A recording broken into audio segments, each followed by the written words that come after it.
Thanks for tuning in to another edition of Bearcat Update. I'm your host, Tim Hanna.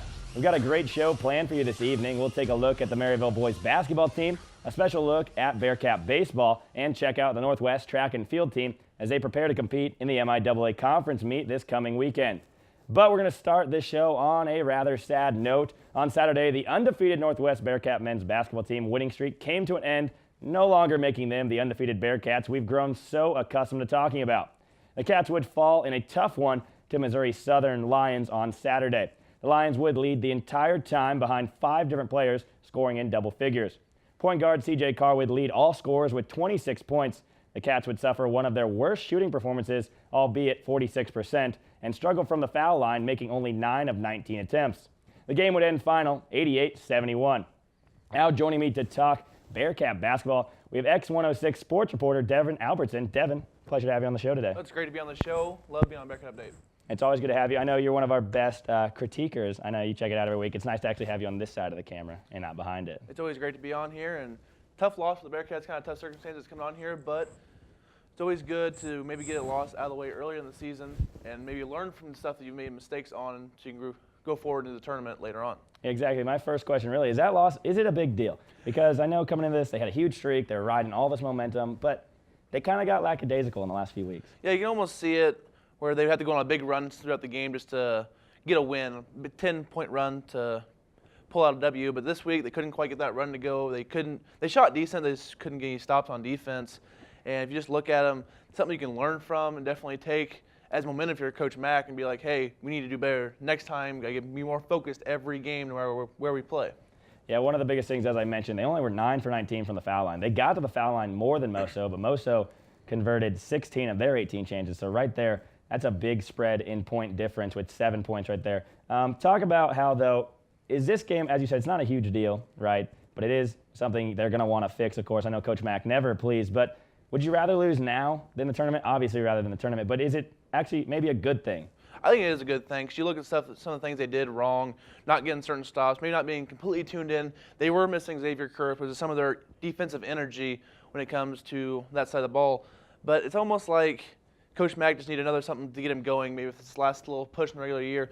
And it's going to be their last pure road trip for the season.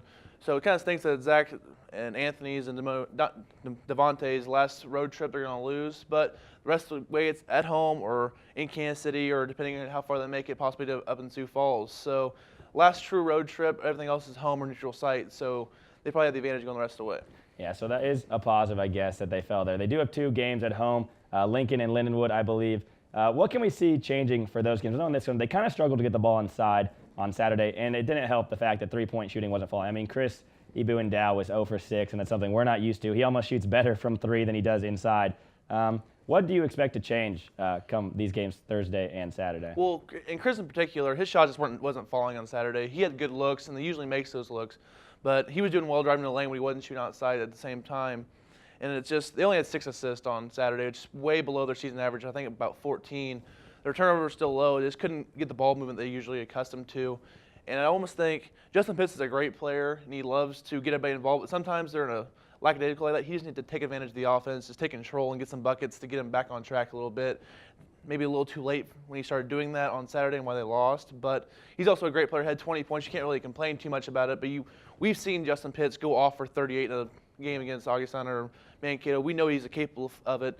And I think once he gets later in the year and do or die time, he's going to take over some of these games and show us everybody what Justin Pitts is. Yeah, that was where my next question was going to take us. Me and Creighton talked last week a little bit about this. I mean, he was 8 for 20. I mean, it sounds not great, but that's still 40% shooting. But for Pitts, it's something we're used to him making almost everything, it seems. But how much does it ride on him now that he just needs to, like, take control and, just attack? Because he's so good at driving. He's so good at driving. That little free throw line floater that he has there in the lane is just almost unstoppable. I don't think I've ever seen anybody block it in a game. I think he just needs to be more aggressive at certain points. If he knows that maybe Chris is off or Zach's just not getting open because of the way they're covering it, he just needs to go and attack. And if he does that, Northwest isn't going to lose very many games when he's on his game like that. And I think Justin Pitts, he knows kind of when. I think Coach Max gives him a little extra push sometimes, like, hey, no one on this court can stay in front of you if you want to drive to the bucket. Just go. I know you're 5'8", but 5'9", whatever he is. But you just go to the bucket, no one's going to be able to stop you.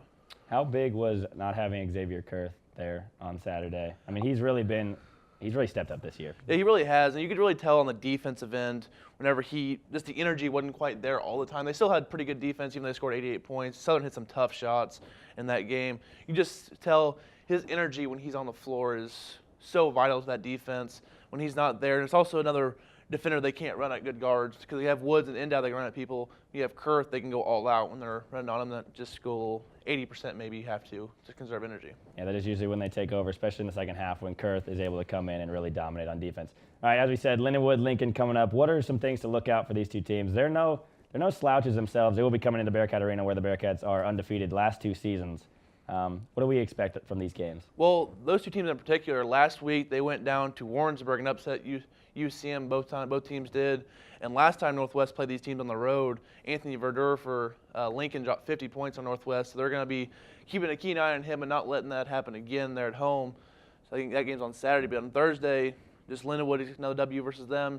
Need to keep winning so they can really secure that regional spot into going into the next week into the regional tournament.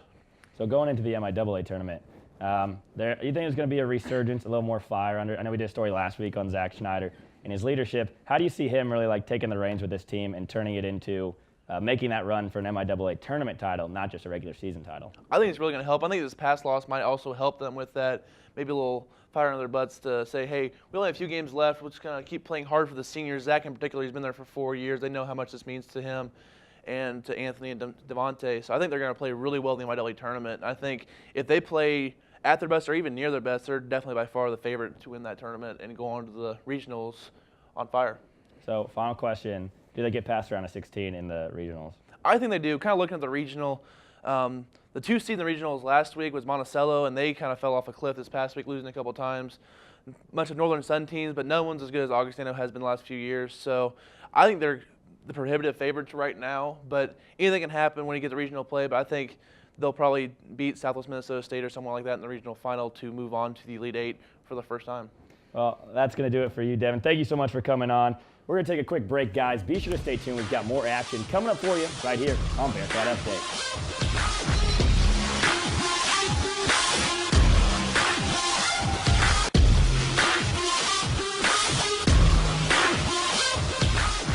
Welcome back to Bearcat Update. I'm your host, Tim Hanna. Now, this past weekend, the Maryville Spoof Hounds were in action against the Savannah Savages. This game would go on to decide if they'd take home a share of the MEC Conference Championship.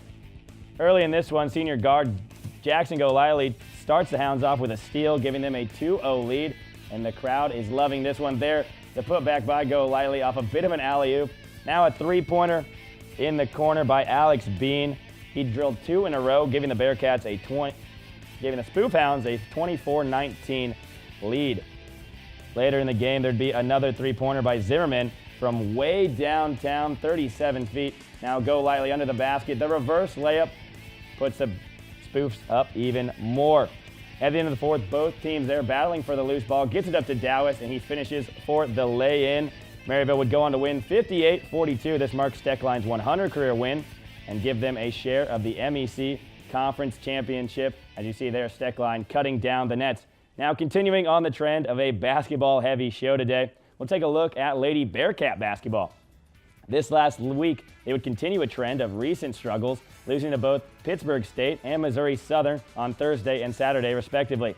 On Saturday, the Cats would drop a tough one as they'd rally back against Missouri Southern, scoring a whopping 35 points in the fourth quarter after trailing by 12 at the end of the third. Only problem was Missouri Southern scored 24. They'd end up falling 71-70 even after out-rebounding and out-shooting the Lions. Their downfall would ultimately be turnovers, an all-too-common theme from this season. Hannah Ryan got the opportunity to catch up with a new basketball recruit who hopes to continue to help play a major role in rebuilding this women's program under Buck Scheel. Hannah? With Northwest basketball season winding down, Coach Scheel has already begun looking into gaining future Bearcats to join the team. I sat down with one of his recruits, Jalen Haggard, a senior at Central High School in St. Joseph, Missouri, to talk about her excitement signing for Northwest. So I kind of just grew up in the gym, as far as I can remember. Ever since I could get a ball in my hand, I've always been playing. It's always been a sport I've just loved to be involved with, so I've been really thankful for the opportunity to play through middle school and high school, and then I get an opportunity to play for 4 more years at Northwest. Central head coach Jared Boone had nothing but good things to say when asked about his star athlete. Jalen Haggard is the type of player that every coach loves to have. I mean, she's got a great drive, a tremendous work ethic. She's a tremendous competitor. She just wants to win and get better, and she'll do anything she can to help her team win. Northwest has had their eye on Jalen for some time now, so her deciding to continue her career in Maryville was an easy one. To me, it was kind of easy. I mean, it was like, hey, you know, you got these couple schools that are interested in you. Northwest was the first one to offer her. She just kind of jumped on it from the time, and it really didn't take much thought process. As her senior year comes to a close, Jalen is excited for the future and what it has to hold. I'm nervous and excited. I can't wait to see what I can bring to the table just to make them, that much better, because they're such a great ball club, and I can't wait to see, what kind of player I become throughout the next 4 years, and, see how we do. Thanks, Hannah. Now we're going to take a quick break, but when we come back, we'll have a look at some spring sports and as their early seasons are starting. Stay tuned. You're watching Bearcat Update here on Channel 8.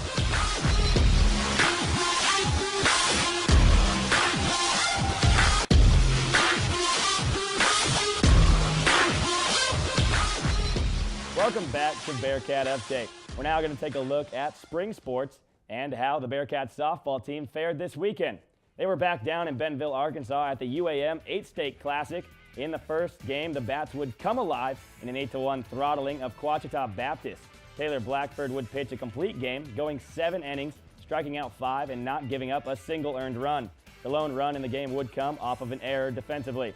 In the second game, the Cats would out-hit Southern Nazarene 10-3, but simply couldn't score enough runs to come away with the victory. They dropped the second game 5-3. The Bearcats would also wrap up 2 more on Sunday, splitting those as well. The first one losing 5-4 to Jewel, but defeating Rockhurst in the afternoon game 5-3, moving to 4-6 on the season. They'll be back in action on Saturday in Joplin, Missouri against Maryville College. Now turning to Bearcat baseball, Max Moore wanted to delve into the recruiting side of baseball and their pipeline of athletes from California. Max, take it away. A 12,000-person town changes the pace for some members of the Northwest Missouri State baseball team. 10 of the 48 players on the team reside from the state of California. All 10 players range from 4-year veterans to freshman redshirts. Some of the veterans include Nico Pablo, Luke Wilkinson, Bryce Shea, Jacob Wagner, and Nick Howard. Senior Nico Pablo says he noticed some differences in scenery between Maryville and his hometown of Stockton. The surrounding was, totally different. California, you see buildings and it's just buildings everywhere and stuff. And here it's more, farmland and just different. Assistant coach Mike Creason played and coached for the Bearcats since 2001. His experience as a Bearcat from California helps him recruit Californians. He acquired connections over the years to make recruiting easier. Creason says his connections can only get him so far in the recruiting process. He attributes distance as a key difficulty in recruiting Californians. And just getting away from home, it's obviously different and it's tough, especially when you're talking about some of the younger kids, the freshmen and some of those guys. It's a long ways. More than 1,500 miles separate the California players from home. Parents make trips from California to alleviate any homesickness. Sometimes those trips don't always go according to plan. They haven't got to see me play mini games here, and when they did, it's either something bad happened or I didn't really play because I pitched the day before and got days off. So most of the players from California wish they could bring the nice weather to Maryville. Juniors Luke Wilkinson and Jacob Wagner say they would bring something a little less feasible. If I could bring one thing from California to Maryville, it'd be the beach. The beach, yeah. Maryville can't provide consistent warm weather and good surf. What Maryville can provide is a nice home away from home. It can also provide a family away from family. For Bearcat Update, I'm Max Moore. Thanks, Max. The baseball team would end up winning 2 of 3 games in Edmond, Oklahoma this past weekend. In a 3-game stretch against Oklahoma Christian University, on Friday they drop a heartbreaker to the Eagles. They were up 7-1 going into the 9th. The Bearcats looked to have the game in hand, but unfortunately for closer Nico Pablo, the team would give up 7 runs in the bottom of the 9th to lose in walk-off fashion. The Cats would make it up for it, though, on Saturday as they'd sweep the doubleheader. First game 7-1, second 6-4. Key performers from this weekend include Anthony Canapeel, as he pitched 7 full innings in the first game on Saturday, allowing just 1 run on 8 hits and striking out 8. Ozzie Adams was 3 for 5 on Friday with 3 RBIs and 2 doubles. The baseball team will be back in action back in Oklahoma against Northeastern State University for 3 games next weekend. We're going to take a quick break, but stay tuned. We have more still to come. You're watching Bearcat Update here on KNWT Channel 8.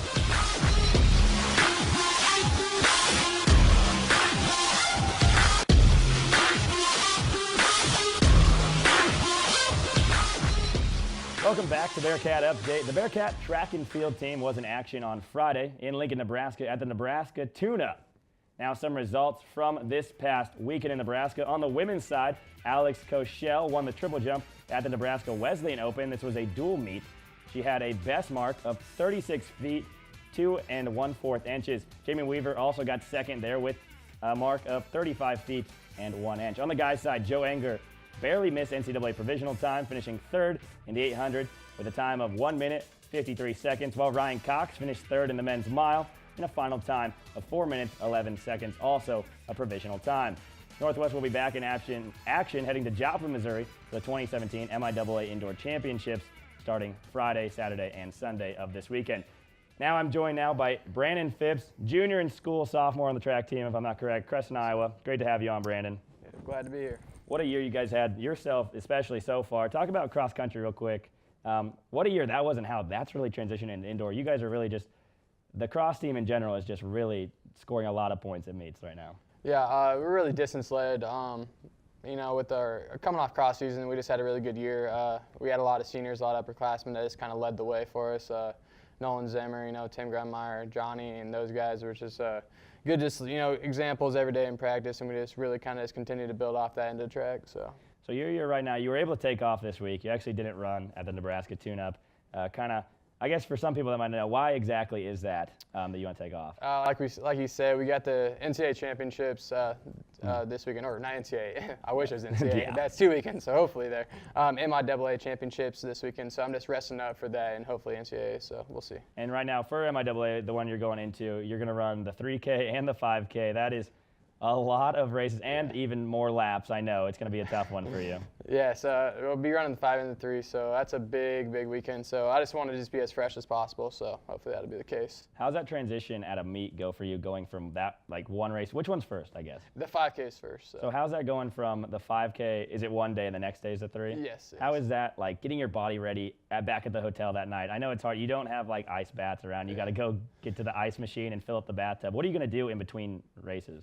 Just got to get that good cool down in, maybe get the legs up in the air and just kind of get a good night's sleep and just be ready to go for the next day. It's kind of got to be tough and just, you know it's going to be tough, but you just got to embrace the moment. So you're definitely going to have to bulldog it, as you guys always yes. say. So you're sitting second right now in both of those races. You got one guy ahead of you, Vincent Kiprip, the guy who was I believe a national champion or he placed very high in cross country. Talk about how it's been running against a guy like that. I know he's your age too. Yeah, Vincent, he's something else. He's really just done it away with the whole entire NCAA. He's one of the best runners in the entire nation, really. So it's pretty impressive what he does. He gives much respect to him. So. What are the odds you reel him in? I see if we're looking at the 5K, he's got about 40 seconds on you, but. Oh man, I just want to go compete. Honestly, it is what it is. He's an unbelievable runner, and that's just the bottom line. So I just want to score as many points, and that's second place is second place. But ultimately, you want to get first, But we'll see what happens. Championship season, Yeah, you never know. He might trip and fall. You never know. It is a long race. Not going to hope it, but it would be nice for that 10 points to get pulled out. Let's talk a little bit more about you. I know you kind of have an interesting story from Crescent, Iowa. Talk about kind of why you came here to Northwest and the fact that many people don't know you were a high school quarterback. You actually never ran cross in high school. What's that all about? Just, high school, football was my main love, really, so I just kind of just rolled with football. I had pretty good success there. Cross-country coaches always want me to go out for, cross, but because I ran track and I was a good distance runner there in the 2 mile and the mile, had a lot of success at a young age, but, football was really my true passion, but coming to Northwest, I was a senior, had pretty solid times rolling in, and, I just talked to Coach Lorick, and he just said, "Oh, you ran that time off no mileage," and I was just like, Yeah, I guess I don't even know what mileage is, but yeah, so got here and coach has just set me up, and I just trusted the process with everything we're doing here, and things have just been clicking. So was it a hard transition at first, coming in and doing a bunch of mileage, or how understanding was Lorik with that too? He's very understanding. He eased me into it, but I just kind of just just followed the lead of the guys. I had great examples with Nolan and Wick, Cunningham, just those guys that are just true distance runners, and I just kind of just followed their lead, especially with even Braden being my teammate. Came in with me as a freshman, and just guys that I could just kind of follow their lead. I didn't really have any idea what was going on at first. I just was kind of just running back when I was in high school just for fun, but this is real life stuff, and you got to really dedicate yourself. So. All right, real quick before we end, one last question. Let's get look to cross season. You guys had such a great year this year, and we talked before the break. You're going to lose a ton of guys. How do you see this team moving on forward after losing, Zimmerman and Cox and Grunmeyer and all those guys? I feel like we can bounce back. I feel like we can get back to NCAAs. We got Braden Cluse-Proctor, who's one of the best guys in our region, obviously. I feel like I can, fill in for Nolan, obviously. And we just got some freshmen coming in, Zach Miller too. That I feel like we got guys that can step up. And with coaches training, who knows what can happen? Guys develop after every year, so we'll see. It will be exciting to see you guys. We'll be watching, of course, the MIAAs this week. Good luck then. That's all for you right now. We're going to end the show today, too, as well. Guys, thank you so much for tuning in with me. Tim Hanna here on Bearcat Update. Be sure to catch us every Monday through Thursday at 6 o'clock in case you missed any part of this show. You can also follow us on Twitter at BearcatUpdate_8 and on Facebook at Bearcat Update. Also check us out on YouTube, KNWT 8. Signing off for me and the rest of my crew once again, I'm Tim Hanna.